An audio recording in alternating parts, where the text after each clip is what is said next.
Hi everyone, welcome to the Achieving Academic Success webinar, and welcome to the Algonquin College community.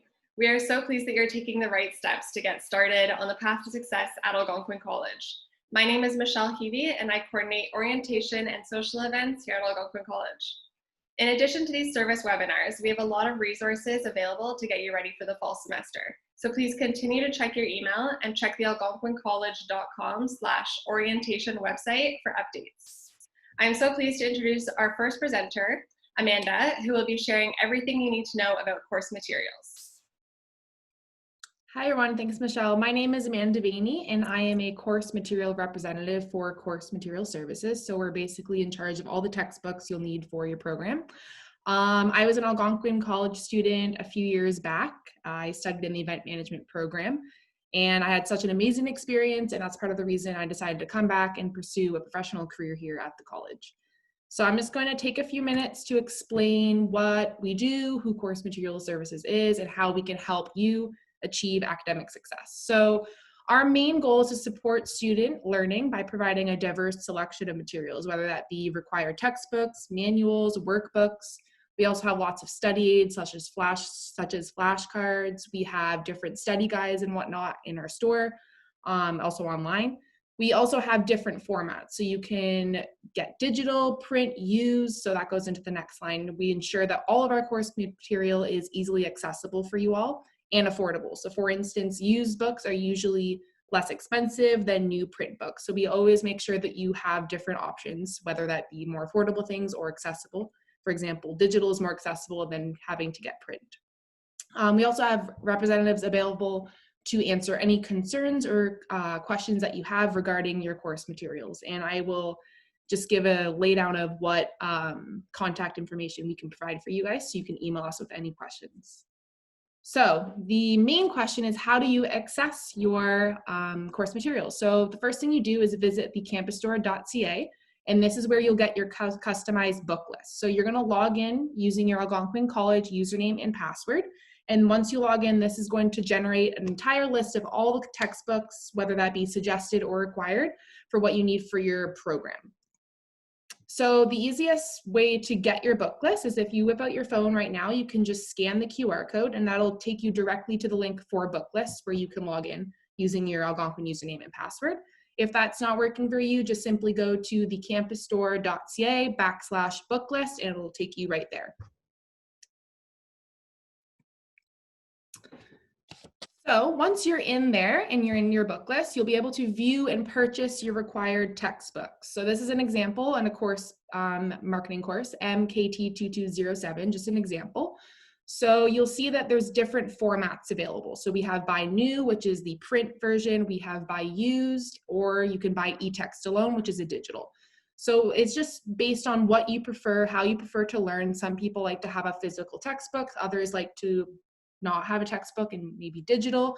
And also, like I said before, it's more affordable option. So as you can see, a used is a lot cheaper than the buy new in comparison. So for fall 2020 term, shipping is available within Canada, the US, and internationally if you want a print textbook. We also have contactless curbside pickup for all students. Information pertaining to that is available at thecampusstore.ca, which we'll link later on. So you have those options if you prefer print, but if you want digital, you can gain access to that right away, which may be more convenient for you. How do you access your digital resources? This is a bit trickier. We do get a lot of emails pertaining to how to access your digital resources. So my recommendation would be to take a picture of this slide, or I think we're providing this after, and paying attention to this receipt here. This is basically, once you order your digital resource, you're going to get a digital access code receipt when you purchase it. So for example, if you got a Texidium code, as you see here, this is going to be a 10 numerical digit code. This code will always be redeemed through a website called Texidium. On the left, you can see information on how to register for it, how to install it. It's an app that you can install onto your smartphone, so you can also download your e-textbook, whether you're on the bus or whatnot, whether at home. If you have internet access, if you don't have internet access, you can download it to access it online.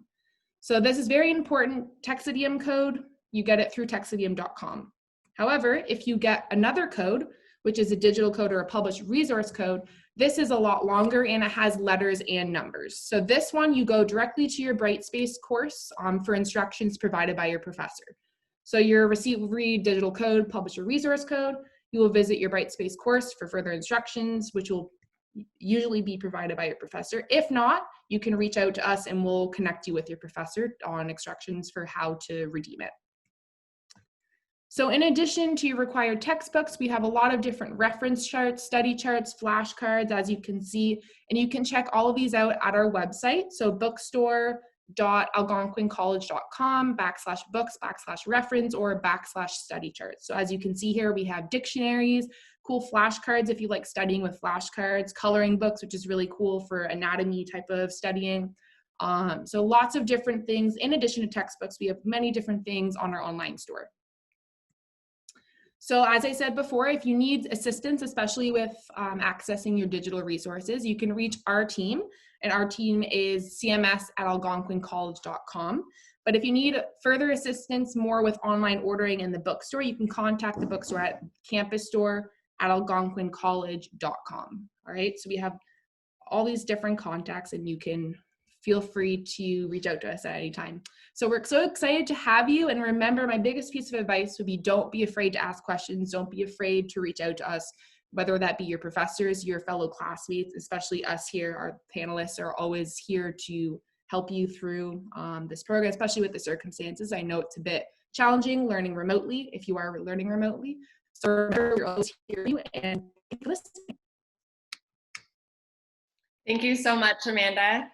Next up, we have Dan Cuddy, who is a Student Success Specialist. Hi, everybody. My name is Dan Cuddy. I'm the Student Success Specialist for the School of Hospitality and Tourism. I am one of 15 Student Success Specialists at the college, one for each and every one of the programs we offer. Before I go into the presentation, I just want to say welcome to Algonquin College, welcome to our community. And I also just want to comment briefly on what Algonquin College and what the community means to me. And first of all, I'm very proud to work at the college. I'm especially proud when I see graduates walking across the stage, students who I helped along the way in my role. That's a very proud moment for me. But it's small scale compared to the pride I feel when I'm out in the community and I'm seeing students who have become graduates and who have become employers or employees or employers in their field, in their industry. People who cut my hair, people who fix my car, people who are nurses that give me shots or needles, people who are paramedics, people who are firefighters. I see these people all the time that are from Algonquin College, and I feel a tremendous sense of pride knowing that myself and everybody at the college had a small piece to play in getting that student to a graduate status and then getting that graduate into their careers. So I'm really happy to be here and to talk to you for a few minutes, and I hope that you feel that same sense of pride in our community when your time with Algonquin is done. But let's talk about how you're going to get through that. So I have a slide to show here. I'll just go to the next slide. So as I said, there's a number of student success specialists, one for each program. Our goals are the same for all of us. Our goal is to make sure that our students are as successful as possible and that they graduate. We focus a lot on making sure people know about the supports and the resources that are available at the college should there happen to be something that come up that students weren't expecting or weren't aware of. We work a lot on student retention, on graduation, making sure the students get through that program and on to the rest of their career. In doing that, we bring together and we foster success strategies and plans, and as I said earlier, just resources and just the know-how and the know-who and the know when and where to do things so that students can get through as efficiently as possible. One thing I wanted to flag for students, though, is whatever schooling you've come from before that you're coming to Algonquin College, it's probably going to be different in terms of the workload that you're going to experience, as well as the expectations that faculty and teachers have of you. So just heads up with that. And all the more reason, I think, to make sure that you know all of the resources available to you to help make sure that you're as efficient and successful as possible. So how do you figure out which of the SSSs belongs to you? In a few minutes, I'm going to give you a web page or a URL, a link that you can access to find out who by program is responsible to assist you. Maybe it's myself, maybe it's my colleague Alicia that we can see on the screen here. Doesn't matter. We'll be able to all help you, but there are those specifically identified for your program, so you can find that shortly. And you'll notice on the screen here, there's a picture of a compass. Sometimes the analogy we use is that we are like a GPS, or we're like Google Maps, or we are like a compass. And when a student runs into some kind of barrier or something that they're not prepared for, we help navigate around that barrier, pulling all the possible resources we can think of together to help you. So that's why the symbol is there. We're kind of that compass. So I guess, how can we help? It's too hard to put into one short period of time to speak about. We can help with anything that's really extreme serious to something as small as, I don't understand my class schedule. Like, what does this mean? Where do I go? Anything in between these extremes we can assist with. The main piece is for you to make sure you're comfortable in knowing to reach out to us. We don't know what's going on if you don't tell us. So feel free to reach out to us. With the pandemic, yeah, things are a little bit different. Normally we'd be on campus. We can't be on campus, but we can be available. We're available by phone. We're available by Zoom. I'd even meet you in the park if I was able to, but I don't think we're allowed to. Point is, we're available. We want to make sure you know that we're here to help you. And again, remember, our objective is your graduation. So whatever that means to get you there, that's what we're going to do. This is our website. That's quite a long URL. To be completely honest with you, I would probably just go to Google, type in Algonquin College Student Success Specialist. It's the first result, I guarantee you. It's going to take you to the same page as this is. The point is, start the conversation, open the door, go down that path, start the conversation with us, and we'll get you down that path so you can graduate efficiently and quickly and be on your way to that career. Just before I say thanks and sign off, one little piece of advice. You've invested a lot of time to come to Algonquin College. You've invested a lot of money to come to Algonquin College. Make sure you dedicate enough time in your week to be a successful student. And what I often tell students to do is to take a look at a ratio of 1-to-1. If you've got, for example, 20 hours a week of class, dedicate an additional 20 hours to do anything non-class related that's Algonquin related. So whether that's homework, group work, applying for bursaries, reaching out to a peer tutor, whatever it is, you should really dedicate the same amount of time to do that as what you have class time. If you can do that effectively, I can almost guarantee you'll be successful. So I'm really proud and happy to have you coming into our programs. Good luck on your first term. Thanks very much. Thank you so much, Dan. Next up, we have Renee Dixon. He'll be sharing everything you need to know about how to turn prior experience into course credit.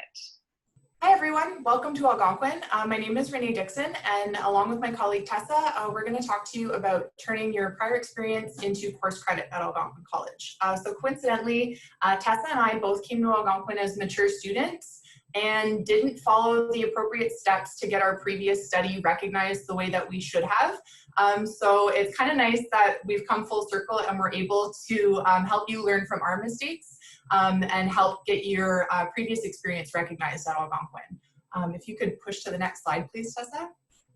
All right, so first we're going to talk about credit transfer. So credit transfer is also called exemptions, and it allows you to receive credit for your previous post-secondary studies. So there's two different types of credit transfer that you can apply to. You can apply for a core course exemption, which is a course that's covered as part of your mandatory program of study. And then you can also apply for an elective. So electives are a little bit different, whereas with core courses, you want the content to be an exact match. With electives, you want to match the theme. So a lot of students come to us and say, well, I've taken Greek mythology at my previous institution, but I don't see Greek mythology. Like, do I have to have it matched for an exact other Greek mythology course? And the answer is no. You want to make sure that that theme or that your Greek mythology course fits under a theme that is eligible for your program. So in the example of Greek mythology, that course fits under theme number 1, which is arts and society. So if you've completed that course already, you can apply for an exemption towards theme 1. And then if you have another elective throughout your program, theme 1 is no longer eligible to you, but you can apply for exemptions across the other themes. Just a note that not all of the themes are applicable in your program of study. So make sure that you're checking either on your program website or chatting with your program coordinator before submitting your application for an elective, just to make sure that it's covered in your program. Next slide, please, Tessa.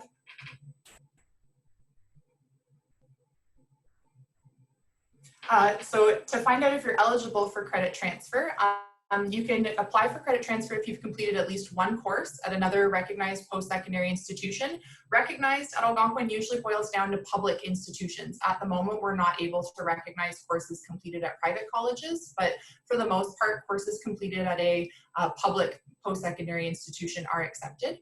You have to have passed that course with a minimum grade of 63%, which at Algonquin is equivalent to a C. You also have to be able to provide a PDF copy of your course outline or the syllabus, as well as a copy of your official transcript. Just a little note on official transcripts for fall 2020.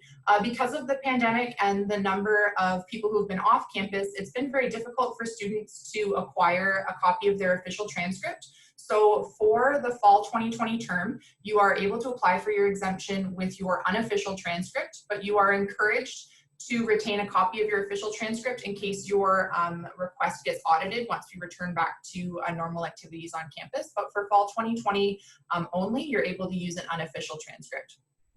Another thing to keep in mind is that you have to have completed your course within the last 5 years. There's a couple of exceptions to that 5-year rule. Electives don't fall under that 5-year time limit, and some communications or math courses also don't fall under that time limit. Some program areas, the content hasn't changed very dramatically over the last 5 years. So given program discretion, program coordinators or the assessors are able to choose courses that might be older than that 5-year limit. So if you think that the content of your course, though you may have taken it 6 years ago, the field maybe hasn't changed a whole lot, meet with your program coordinator to find out if you're eligible to use that course. And then for courses that have been completed outside of Algonquin, the fee for course exemptions is $10 per course up to a maximum of $50. Next slide, Tessa.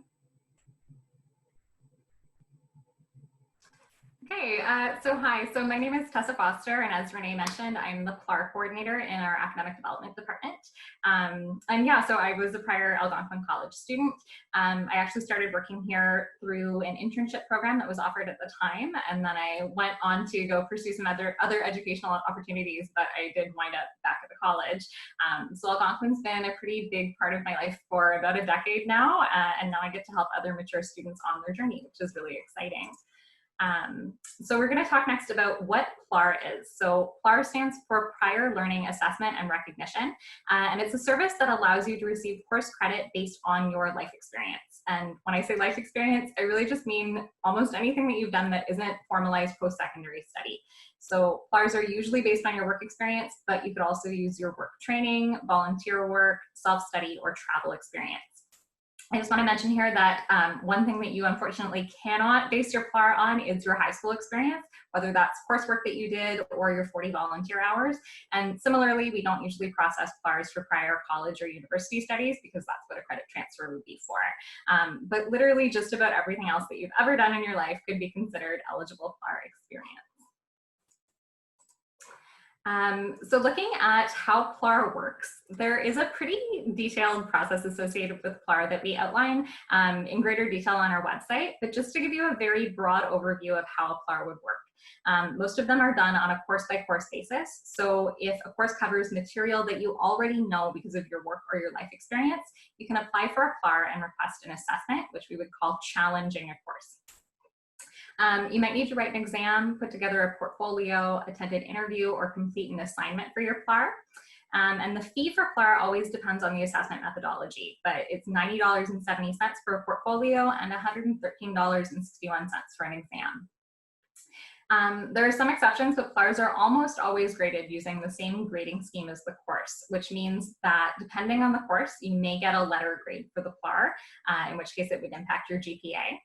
And then lastly, just in terms of the timing, I so strongly encourage you to apply early. You're seeing this now right before you're starting your fall semester. And it's just good to get your application in as soon as you can, because if you're the first person to challenge a course, a PLAR assessment will need to be developed for you. And that usually takes about a month or so.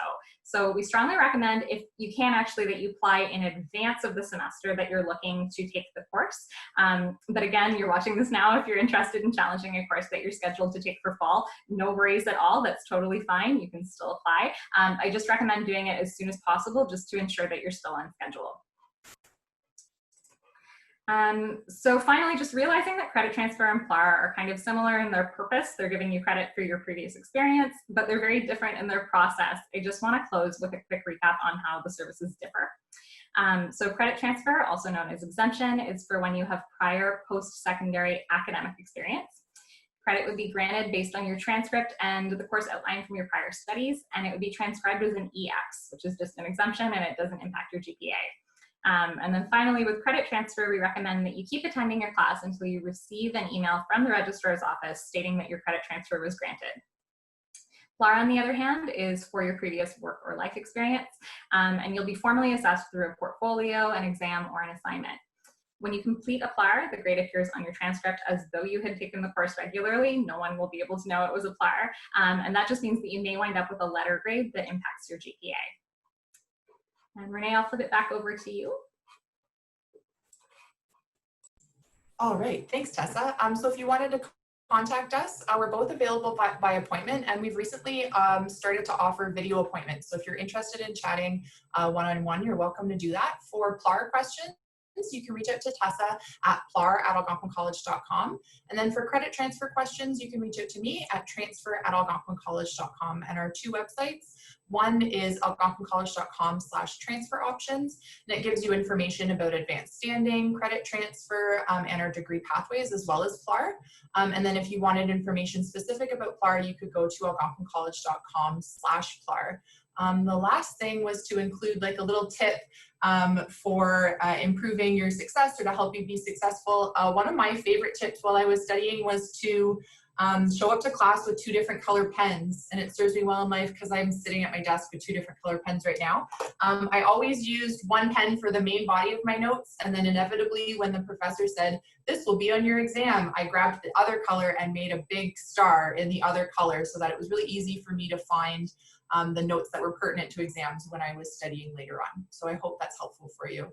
Did you want to share a tip too, Tessa? I do. I just wanted to say, my tip is to reach out if you're confused or if you have any questions. I know Algonquin College it's a pretty big institution, and I know this semester it may feel kind of especially tricky with so many of our interactions being online. But the good news is that like literally everybody I've ever met at the college is so happy to help. And reach out to me even if you want. You might be reaching out to the wrong person potentially, but I might not have an answer and be able to connect you with someone who does. So don't be afraid to say like, I need help. We're all here. Thank you so much, Tessa and Renee. That was awesome. Next up, we have Alicia from the Cooperative Education Department.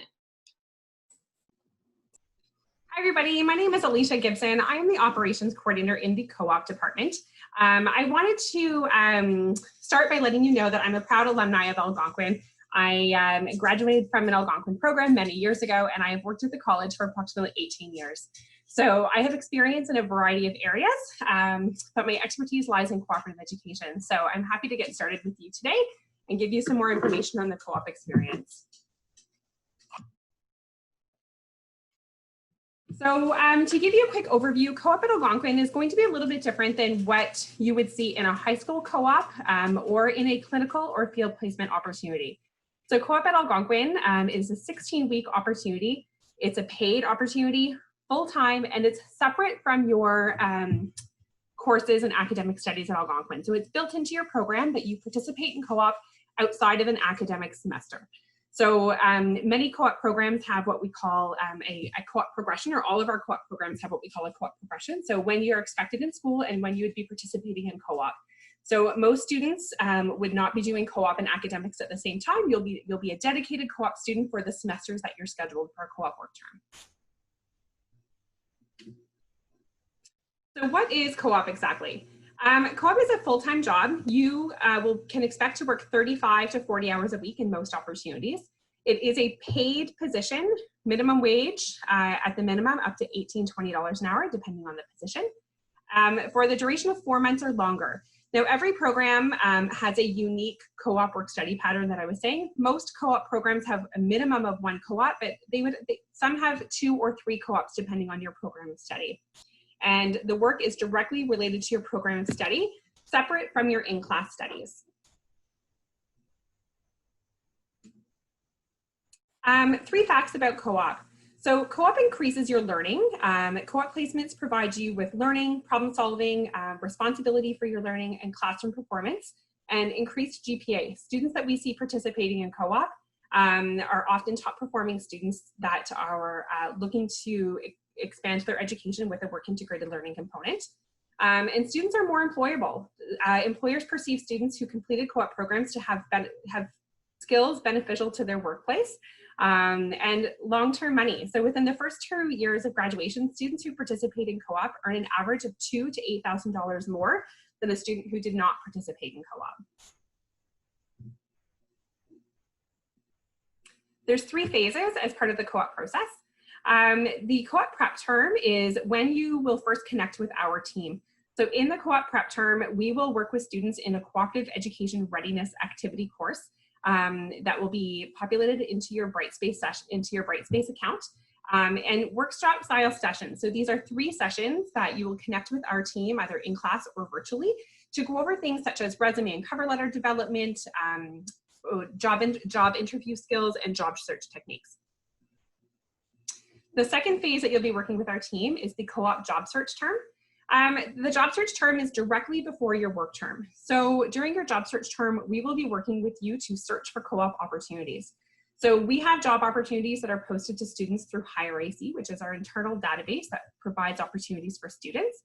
But we also expect students to do some self-directed job searching as well. So if there's a specific company or a specific organization that you're looking to work with for your co-op opportunity, we can help you leverage those contacts and network and reach out to those employers with you to help develop that opportunity. During your search term, we also have workshop style sessions. So again, those workshops are really important to help prepare you for the workforce. Right now, everything's being done virtually. Our co-op student advisors are available virtually through Zoom and through different workshop formats that we're doing through Brightspace. But I highly encourage you to get involved in those workshops to help prepare yourself for your job search and your work term. And in your job search, the ultimate goal is to secure employment. So we will work with you through your job search, help you schedule interviews. A lot of that is facilitated through our office, so our team will be in touch with you on a regular basis. And then the final phase of your co-op experience would be your work term. So that's when you're actually working full-time in the field. Co-op is an academic experience, so there are Brightspace, there is Brightspace activities and assignments that are connected to your work term that help you develop your learning opportunities. So you will be expected to create learning outcomes for yourself. You'll be evaluated by your employer and writing a final report at the end of your work term. If you are an international student, you need a co-op work permit. So international students require this permit in order to legally work in Canada. We will send you further instructions to obtain this work permit once you've been approved and accepted into the co-op program. All international students, we do encourage you to get a part-time job in order to get experience. We find that some students come to Canada and they're just looking for the Canadian experience, and we would encourage that by getting a part-time job or even volunteering in order to build up your resume and gain some Canadian experience. Add your languages to your resume, be proud of where you come from. We have many students from all over the world participating in co-op, and it's very important to highlight who you are and where you're from and the languages that you speak. So one other thing that we like to highlight as well is that international students can work in government departments such as federal agencies and provincial and municipal governments. It's a bit of a myth that co-op students cannot work for our government organizations, but that is absolutely a possibility for international students. In order to be eligible for co-op, most programs at this time allow you to apply directly to co-op through OCAS. So when you're applying through OCAS or the International Application Portal, you can select to apply to the co-op version of the program. If that is not an option for your program, we do still have a handful of programs that are following a non-direct admissions application process. And we will reach out to those students during the first semester to give you a little bit more information about co-op and how to apply.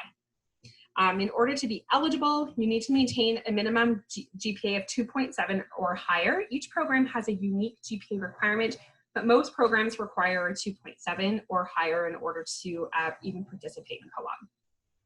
Students need to complete all of their academic courses before their work term. So for instance, if you are doing co-op after level 3, then we expect students to complete all of their level 1, level 2, and level 3 courses before they participate in their work term. You need to be up to date on your academics.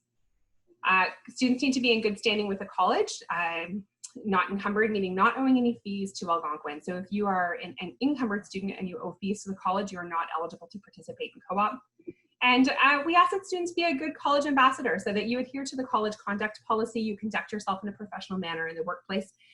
You're representing Algonquin when you are working with our employers, and we expect students to have the highest level of professionalism while working with those employers. Just a quick overview from me today. If you have any questions about co-op, you can feel free to reach our team at co-op, C-O-O-P, at algonquincollege.com. We're currently working virtually, but once we're back on campus, you can find our team in C226 of the C building. We have a team of student advisors and job developers that are happy to work with you. There's about 40 programs at Algonquin that offer a co-op work term. So if you don't know if your program has co-op, feel free to reach out to us and we can certainly provide you with more information. If co-op's not an option for your program, there may be another form of work integrated learning, such as an academic project or a field placement that might be an option, and we would be happy to connect you with the appropriate contacts for your program if co-op is not for you. Again, my name is Alicia Gibson, and if you have any questions, feel free to get in touch. Thank you, Alicia. Next up, we have Tim from the Center for Accessible Learning.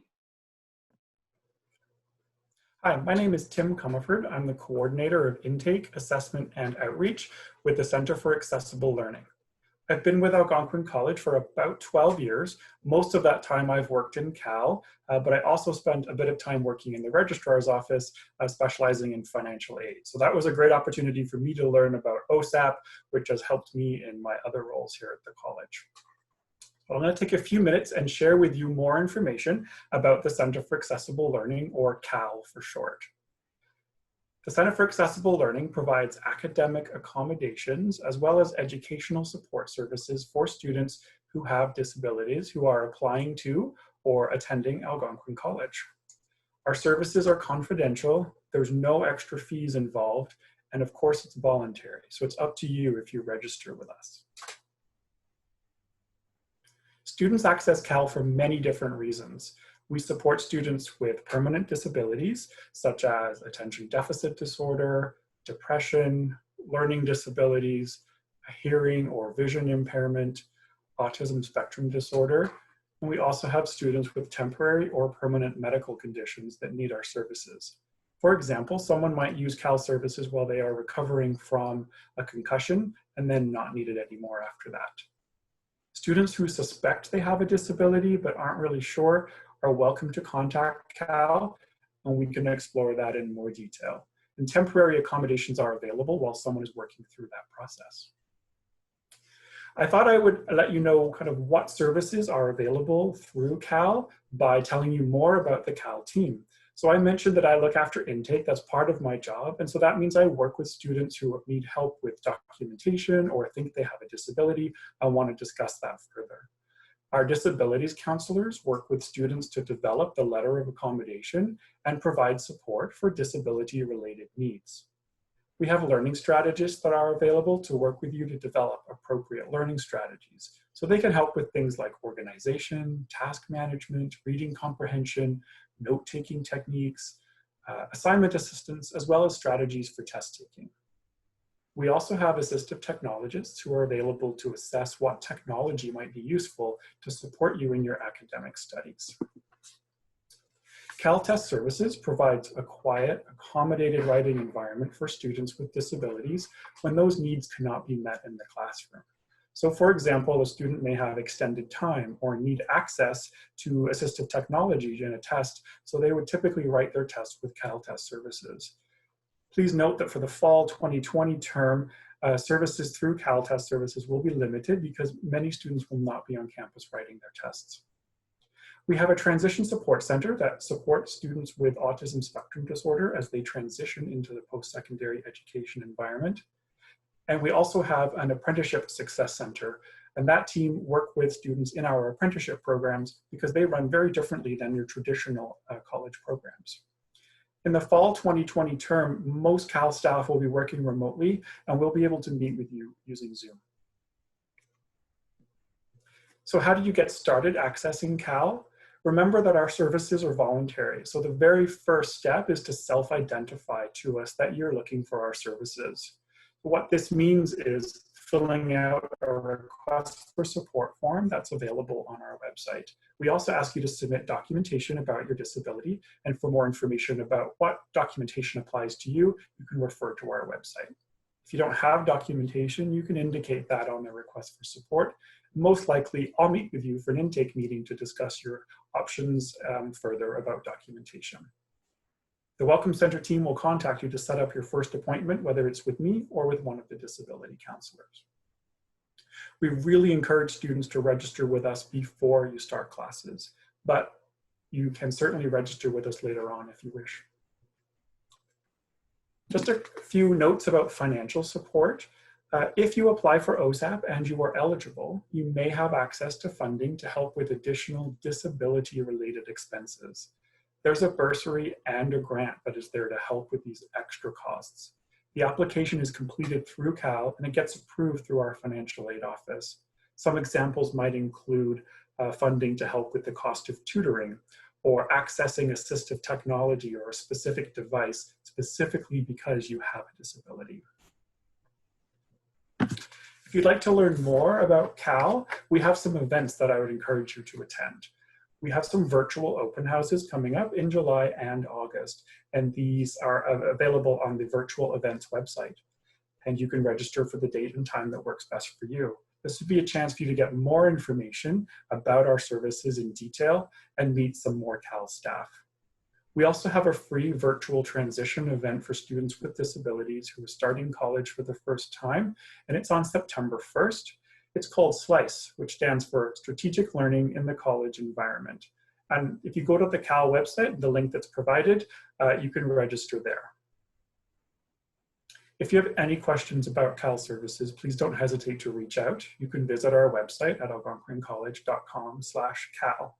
You can email us at cal@algonquincollege.com, or you can call the Welcome Center at 613-727-4723, extension 7200, and speak with a staff member. They're working remotely, but able to take your call. Even though we're working differently right now, I just want you to know that the CAL team is here to support you. We're excited. We always look forward to September and meeting with new students. And this is no different even if you are studying remotely. And if I could share one tip with you, it was a collaboration amongst many different areas at the college, but specifically the library. There's a great resource called Essential Study Skills. Whether you're a student with a disability or just a student needing to learn about time management, I think these resources can help anybody. And if you Google Essential Study Skills, Algonquin, or on any of the Student Support Services websites, you'll see the link to Essential Study Skills. It's worth checking out. There's some great resources, short videos, and really manageable bites that you can take to help you with your studies. Thank you so much, Tim. Next up, we have Amber from the Student Learning Center. So, hi everyone, my name is Amber Schuler-Toll. I'm the coordinator of something called the Student Learning Center. And today we're going to be talking about both the Student Learning Center and the library and how these services can support you as a student. A little bit about myself, I've been working with the college for about 5 years now. And what I love most about Algonquin College is the sense of community that we feel between staff members and students. Everybody's always willing to jump in and help each other out, staff, students, teachers, and it's such a great place to be, whether you're on campus or studying remotely. So we're really glad to have you here this September. So first I'm going to talk a little bit about the Student Learning Center and the services that we offer you that you can start when you start your studies in the fall. One of the first things that people think about when they think of the Student Learning Center is our peer tutoring program. Peer tutoring is a one-on-one support that you can receive for courses that you're struggling in. You're going to receive support from a student who has already completed that course and done very well academically. So they can sit with you virtually or eventually when we return to campus side by side and kind of work with you to get you through the content, guide you through the content. Peer tutors are not there to do the work for you. They're not there to complete your assignments, but they're to make sure that you understand what's being taught in class and maybe help you understand the assignments. For the fall term, all of our tutoring will be online through the platform Zoom. One thing to note, there is a fee for peer tutoring. It is $8 an hour, and you will pay that using your AC student card, which we can help you and send you the link to set up. Some departments actually offer financial sponsorship for students. So if there are certain departments like the International Education Center or the Center for Accessible Learning or even AC Aspire, if you're connected with one of these departments, you may want to reach out to them because you may be eligible to receive and get sponsorship and get that $8 an hour of peer tutoring waived for you. Right? So peer tutoring is just one of the services that we have. Another service that we offer at the Peer Tutoring Center is something called the Coaching Lab. Now, the Coaching Lab is fundamental support. So in subjects that are found across most programs. So things like English, math, computers, and it's free support offered by experts in the field. The sessions that we offer in all of these areas come in two formats. You can either have drop-in sessions, which means you don't have to sign up ahead of time. You can literally show up online as well and get that support. There may be other students there who are kind of dropping in to get that support. Or you might have to make an appointment and then you'd be getting sort of one-on-one support from the expert. So our math and our computers and technology coaching is all drop-in, but our writing and ESL is by appointment based only. And finally, we do have something called the English Conversation Group, and this is for ESL students who are looking for a chance to practice their English. And that also is a drop-in session as well. All of the schedule for all of these sessions are all listed on our website at algonquincollege.com/SLC, and sign up is easy and you can just follow the instructions right there. Finally, through the Student Learning Center, we also have amazing workshops. Now for this fall, all of our workshops will be online, and these are all around topics that you'll need to succeed as a student. So we'll have a ton of information and workshops around the digital skills that you're going to need to be a student. So how to use Zoom, how to use something called Brightspace, how to do presentations online. These are all workshops that we're offering almost daily at the beginning of the school year. We do academic skills workshops, so things like how to write your paper, how to avoid plagiarism, how to do proper citation. And then there are study skills workshops as well. And these are things like time management, managing stress, preparing for exams. All free workshops, all available online. Again, there's a monthly calendar where we list everything that's coming up, and registration is super easy by simply clicking on the event that you want to go to and signing up, and you'll be sent the link. So please make sure that you access all these resources, especially in the first couple of weeks when there's a lot to learn, especially around technology. So now I'm going to pivot a little bit. I'm going to talk a little bit more about the library. And I know that usually when we think about a library, we think about a big space with books. And now that a lot of you are going to be studying remotely, it might look a little bit different for you, but the library is still there to help you support you in what you need for your program. So the biggest thing that they want you to know is that the library has taken all of their amazing library technicians and librarians that are available in the library, and they've all moved online. So they have an online chat where they're available morning, afternoon, and evening. And they can walk you through step by step on how to access all of the resources that they have online. And you can even make an appointment. So if you have a big research paper that you need to do, you can set up an appointment and they'll show you how to do the research, what you want to be looking for, and get you in the right direction. So still lots of support if you're looking to get the information that you need. Finally, the library still has all kinds of digital resources. And so things like 35,000 ebooks. So just because we can't be in the library space and take out a book, there's still lots of them available online. There's journals, magazines, and newspapers. And they also have something called subject guides. And subject guides is sort of like a starting point for research. It's for every single program has a subject guide. Ebooks, articles, videos, all related to your particular program. So take a look there and you can find the subject guide for your particular program. We even have subject guides, and as Tim mentioned from the Center for Accessible Learning, on essential skills like studying skills, giving speeches, managing stress. All of that can be found online, videos, tutorials, information, all kinds of interesting information for you. You can follow the library on Twitter and on Instagram on updates of what's happening. So as COVID evolves, there may be changes that the library or the Student Learning Center may provide. And so all of those information will be put on our website and uploaded onto the AC Library Twitter. Finally, I just want to wrap it up by saying if you have any questions, both the library and the Student Learning Center, you can reach us by email. So SLC, Student Learning Center at algonquincollege.com or library at algonquincollege.com. And both of these services, we have online chat where you can chat one-on-one with one of the staff, and we'll be more than happy to help you out. Keep your eyes up on our website and on our social media for any changes of services or what we might be providing. And finally, I'd just like to offer a final tip.